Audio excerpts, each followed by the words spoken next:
Today, with the executive order I am about to sign, we will bring the change that so many scientists and researchers, doctors and innovators, patients and loved ones have hoped for and fought for these past 8 years. We will lift the ban on federal funding for promising embryonic stem cell research.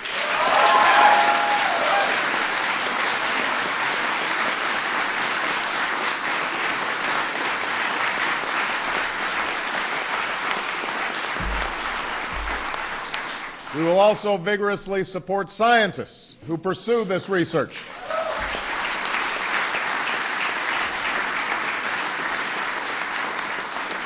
And we will aim for America to lead the world in the discoveries it one day may yield. You know, at this moment, the full promise of stem cell research remains unknown, and it should not be overstated. But scientists believe these tiny cells may have the potential to help us understand and possibly cure some of our most devastating diseases and conditions, to regenerate a severed spinal cord and lift someone from a wheelchair, to spur insulin production and spare a child from a lifetime of needles, to treat Parkinson's, cancer, heart disease, and others that affect millions of Americans and the people who love them. But that potential will not reveal itself on its own. Medical miracles do not happen simply by accident.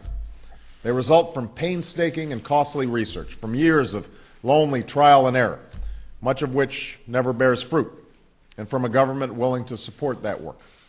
From life-saving vaccines to pioneering cancer treatments to the sequencing of the human genome, that is the story of scientific progress in America. When government fails to make these investments, opportunities are missed. Promising avenues go unexplored. Some of our best scientists leave for other countries that will sponsor their work. And those countries may surge ahead of ours in the advances that transform our lives.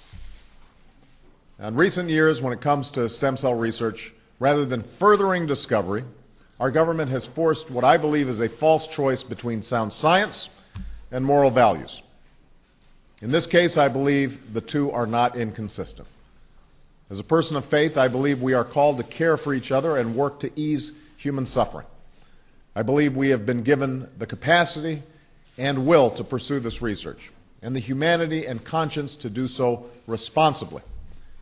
That's a difficult and delicate balance, and many thoughtful and decent people are conflicted about or strongly oppose this research.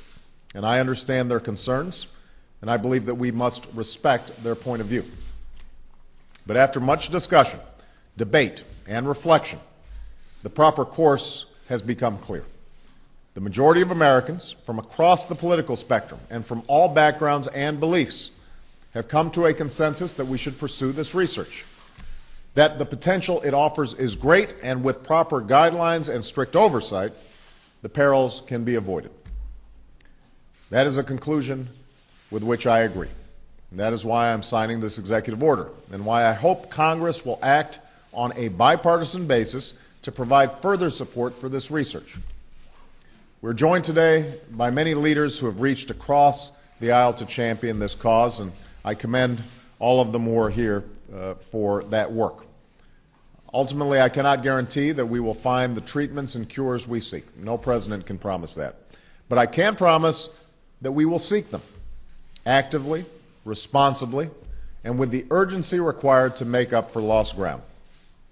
Not just by opening up this new front of research today, but by supporting promising research of all kinds, including groundbreaking work to convert ordinary human cells into ones that resemble embryonic stem cells. I can also promise that we will never undertake this research lightly.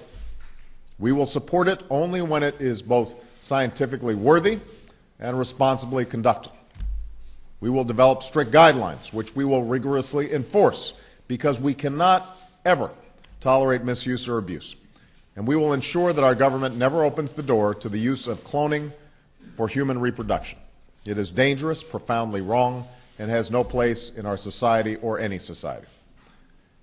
Now, this order is an important step in advancing the cause of science in America, but let's be clear, promoting science isn't just about providing resources, it's also about protecting free and open inquiry. It's about letting scientists like those who are here today, do their jobs, free from manipulation or coercion, and listening to what they tell us, even when it's inconvenient, especially when it's inconvenient. It is about ensuring that scientific data is never distorted or concealed to serve a political agenda, and that we make scientific decisions based on facts, not ideology. By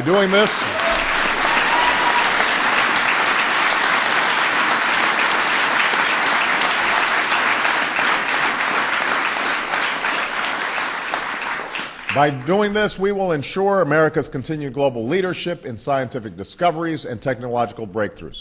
And that is essential not only for our economic prosperity, but for the progress of all humanity. And that's why today I'm also signing a presidential memorandum directing the head of the White House Office of Science and Technology Policy to develop a strategy for restoring scientific integrity to government decision-making, to ensure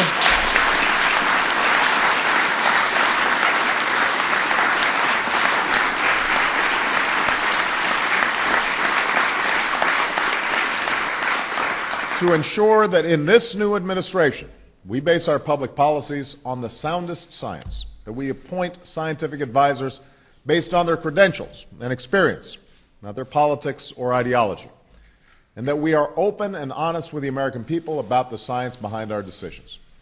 That's how we'll harness the power of science to achieve our goals, to preserve our environment, protect our national security, to create the jobs of the future, and live longer, healthier lives. As we restore our commitment to science and expand funding for promising stem cell research, we owe a debt of gratitude to so many tireless advocates, some of whom were with us today, many of whom are not. Today we honor all those whose names we don't know, who organized and raised awareness and kept on fighting, even when it was too late for them or for the people they love. And we honor those we know, who used their influence to help others and bring attention to this cause. People like Christopher and Dana Reeve, who we wish could be here to see this moment. You know, one of Christopher's friends recalled that he hung a sign on the wall of the exercise room where he did his grueling regimen of physical therapy, and it read, "For everyone who thought I couldn't do it, for everyone who thought I shouldn't do it, for everyone who said it's impossible, see you at the finish line." Christopher once told a reporter who was interviewing him, if you came back here in 10 years, I expect that I'd walk to the door to greet you. Now, Christopher did not get that chance. But if we pursue this research, maybe one day, maybe not in our lifetime or even in our children's lifetime, but maybe one day, others like Christopher Reeves might. There's no finish line in the work of science. The race is always with us. The urgent work of giving substance to hope and answering those many bedside prayers, of seeking a day when words like terminal and incurable are potentially retired from our vocabulary. Today, using every resource at our disposal, with renewed determination to lead the world in the discoveries of this new century, we rededicate ourselves to this work. So before I sign, I want to just note the people who are on the stage with me, in addition to our outstanding Secretary of Energy, Secretary Chu. We also have Dr. Patricia Bath. We have Dr. H. Robert Horvitz. We have Dr. Janet Rowley, Dr. Harold Varmus, who's going to be the co-chair of my President's Council on Science. We've got Dr. Michael Bishop, and we also have Dr. Peter Agree. So these are an example of the outstanding scientists who we hope will guide us through this process in the years to come. And with them standing beside me, I'd also like to invite some of my colleagues from Congress who've done just such extraordinary work to share in the limelight, because you guys are still going to have some work to do, and but it's because of the leadership of so many of you across partisan lines that we've been able to accomplish so much already. So thank you very much, everybody. Let's go sign this stuff.